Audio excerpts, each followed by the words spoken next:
he ghosted me.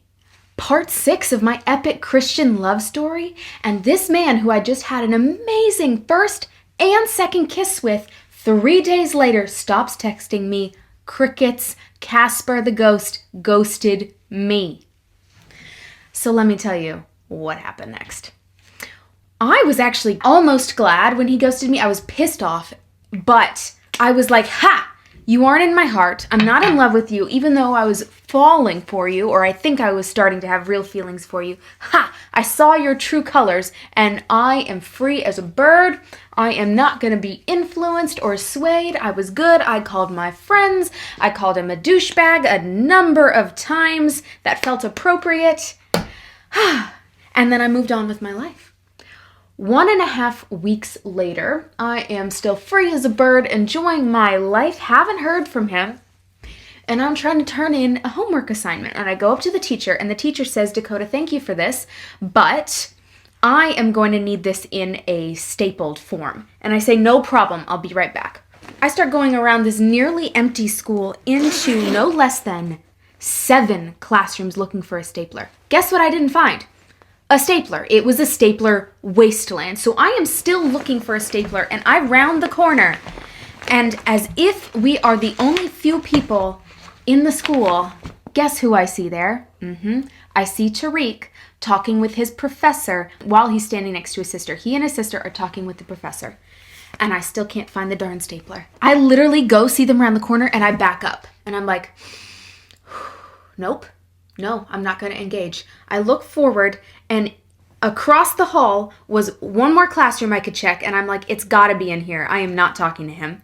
So I take a big deep breath and walk across the hall and go into the classroom, and I stand there for nearly a minute because guess what's not there?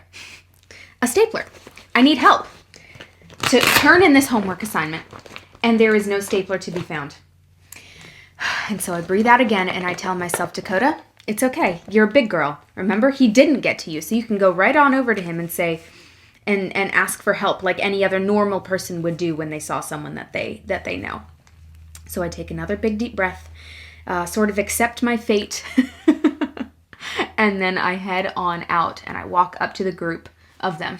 When I step into the little, talk circle that includes Tariq, Ziamara, and their professor, out of the corner of my eye, I see Tariq look at me. It's like he sees me for the first time, and he goes, and for just a split second, he puts his hand right here. And I keep that in mind. I'm like, okay, so I have affected you somehow. Okay, that's good to know. But I look at the professor and I say, excuse me, so sorry to interrupt, but I need a stapler. Do you know or have one? And Tariq, so smooth, right? You guys know this about this man at this point, so smooth. He goes, oh, I know where one is.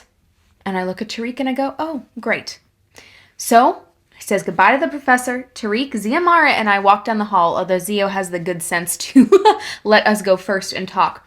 Now, on Tariq's side of things, he's later told me what he thought happened. He thought I wanted to talk to him. And so he had no idea where a stapler was. But do you know that we walk down the hall, turn a corner, and the first classroom we go into, there's the one stapler in the entire school. And I go forward and I staple my homework, and I'm about ready to leave.